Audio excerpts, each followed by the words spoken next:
जवळजवळ सर्वांच्या घरी आपल्या लाडक्या गणपती बाप्पांचं आगमन झालेलं आहे।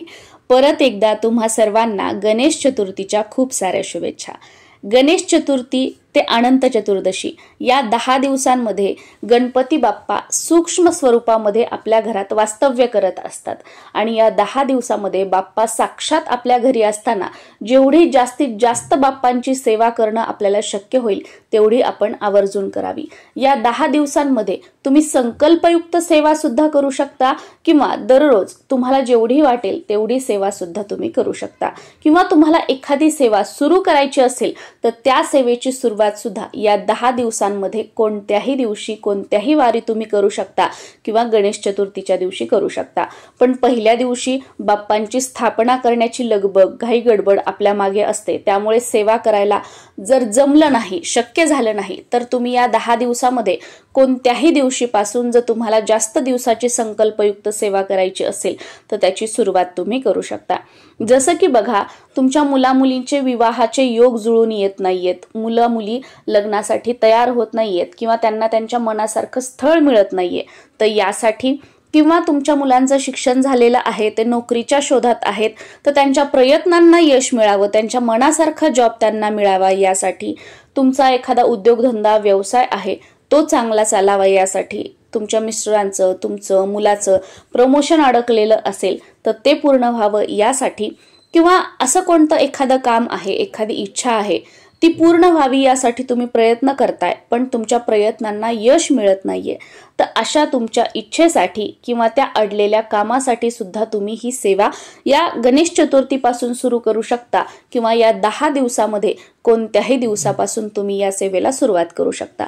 ही सेवा तुम्ही स्वतःसाठी करू शकता किंवा आपल्या घरातील इतर मंडळींसाठी करू शकता, पण ही सेवा संकल्पयुक्त आपल्याला करायची आहे आणि ती सेवा म्हणजे 120 दिवसांची सेवा, जी बरेच जण ही सेवा करतात आणि या सेवेचे अनुभव येणार नाहीत असं शक्यच होणार नाही। 120 दिवस काय, सेवा सुरू केल्यानंतर अगदी काही दिवसातच तुमचं काम पूर्ण झालेलं आहे असा तुम्हाला अनुभव येईल।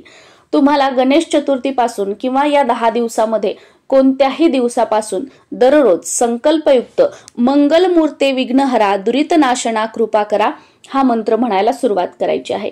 ही सेवा कशी करावी याचा व्हिडिओ आपल्या चॅनलवर आहे, तो तुम्ही बघू शकता, कारण ही सेवा सुरू करण्याची एक विधी आहे, एक कार्य करावं लागतं आणि त्यानुसार ही सेवा सुरू करावी लागते, तर त्यामध्ये तुम्ही बघू शकता, कारण इथे त्या सगळ्या गोष्टी सांगितल्या तर हा व्हिडिओ खूप मोठा होईल। त्यामुळे तुम्हाला जर 120 दिवसांची ही गणपतीची सेवा सुरू करायची असेल तर ती सुद्धा तुम्ही सुरू करू शकता आणि ती कशी करावी त्या व्हिडिओची लिंक खाली डिस्क्रिप्शन बॉक्समध्ये मी तुमच्यासोबत शेअर करत आहे, नक्कीच तो व्हिडिओ तुम्ही बघू शकता। त्यानंतर दुसरी सेवा म्हणजे ती आपण फक्त या 10 दिवसांमध्ये करायची आहे आणि स्पेशली आपल्या मुलांकडून करून घ्यायची आहे।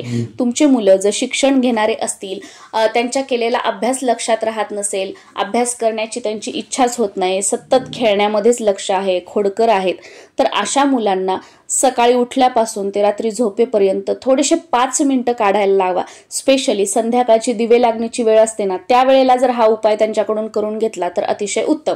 पण बाकी संध्याकाळी शक्य नाही झालं तर सकाळी स्नान झाल्यानंतर स्कूलमध्ये जाण्याच्या अगोदर जरी त्यांच्याकडून तुम्ही ही सेवा करून घेतली तरी सुद्धा अतिशय उत्तम आहे आणि या दोन्ही वेळेत जर नाही झालं तर दिवसभरामध्ये कधीही तुम्ही करू शकता। 21 दुर्वांची एक जोडी आणि भेटलं तर एखादं लाल फूल आणि त्यातली त्यात ते जास्वंदाचं फूल असेल तर सोन्याहून पिवळं, हे मुलांच्या उजव्या हातामध्ये द्यायचं आहे आणि त्यांना गणपती अथर्व शीर्ष म्हणायला लावायचं आहे। त्यांना म्हणता येत नसेल तर तुम्ही म्हणा, तुमच्या मागे त्यांना म्हणायला लावा। आणि ठीक आहे, तुम्हालाही म्हणता येत नाही, मुलांनाही म्हणता येत नाही, तर अशा वेळेला गणपती अथर्व शीर्ष एक वेळा त्यांना ऐकायला लावा आणि ओम गण गणपतये नमः, ओम गण गणपतये नमः हा मंत्र म्हणून गणपती बाप्पांच्या मूर्तीवर ही 21 दुर्वांची एक जोडी आणि लाल फूल दररोज 10 दिवस तुमच्या मुलांकडून गणपती बाप्पांना अर्पण करा। आणि तुम्हाला जर हवं असेल, तुमची एखादी इच्छा वगैरे असेल तर त्यासाठी तुम्ही स्वतः सुद्धा दररोज गणपती अथर्व शीर्ष म्हणून एक दुर्वांची जोडी गणपती बाप्पांच्या चरणी अर्पण करू शकता। ही झाली दुसरी सेवा। तिसरं म्हणजे संकल्पयुक्त तुम्ही हे 10 दिवस दररोज 11 वेळा गणपती अथर्वशीर्षचं पठण करू शकता। माझ्या जाऊबाई प्रत्येक वर्षी ही सेवा करतात, अगदी प्रत्येक वर्षी, वर्षानुवर्ष, कित्येक गेली वर्ष त्या ही सेवा करतायत। या सेवेसाठी दररोज सकाळी लवकर उठायचं आहे, स्नान करायचं आहे आणि गणपती बाप्पांच्या समोर दिवा लावायचा व तिथे बसून 11 वेळा गणपती अथर्वशीर्ष म्हणायचं आहे। सकाळी जर तुम्हाला जमत नसेल तर दिवसभरामध्ये तुमच्या वेळेनुसार कधीही तुम्ही एकच टायमिंग ठरवा, एकच वेळ ठरवा आणि त्याच वेळेला दररोज 10 दिवस रोज 11 वेळा तुम्हाला गणपती अथर्वशीर्ष म्हणायचं आहे। 11 वेळा शक्य नसेल तर 5 वेळा म्हणा, कमीत कमी 1 वेळा म्हणा आणि तुमच्याकडे भरपूर वेळ असेल तर रोज 21 वेळा सुद्धा तुम्ही गणपती अथर्वशीर्ष म्हणू शकता। गणपती अथर्वशीर्ष तुम्हाला येत नसेल तर गणपती स्तोत्र रोज 11 वेळा, 5 वेळा किंवा कमीत कमी 1 वेळा, 21 वेळा, 108 वेळा म्हटलं तरी सुद्धा चालू शकतं। त्यानंतर आपल्यापैकी बरेच जण असे आहेत की त्यांच्यावर कर्ज झालेलं आहे आणि कर्जमुक्तीसाठी काय सेवा करावी, कर्जमुक्तीसाठी काय सेवा करावी असा बऱ्याच जणांना प्रश्न पडतो। तर या 10 दिवसात कोणत्याही दिवशीपासून तुम्ही ऋणमुक्ती गणेश स्तोत्र म्हणायला सुरुवात करू शकता।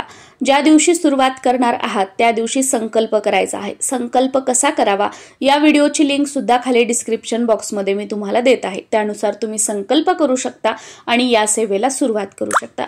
ही सेवा तुम्ही 120 दिवसांसाठी, 100 दिवसांसाठी, 51 दिवसांसाठी किंवा जोपर्यंत तुम्हाला रिझल्ट मिळत नाही तोपर्यंत सुद्धा करू शकता। आणि संकल्प न करता सुद्धा जर तुम्हाला दररोज हे ऋणमुक्ती गणेश स्तोत्र वाचायचं असेल तर ते वाचन करायला सुद्धा तुम्ही सुरुवात करू शकता। सकाळी उठल्यापासून रात्री झोपेपर्यंत एक वेळ निश्चित करा आणि त्या वेळेला दररोज हे स्तोत्र रोज 11 वेळा, 21 वेळा किंवा कमीत कमी 1 वेळा तुम्ही म्हणू शकता। आणि संकल्पामध्ये रोज तुम्ही किती वेळा हे स्तोत्र म्हणणार आहात याचा उल्लेख आवर्जून करायचा आहे।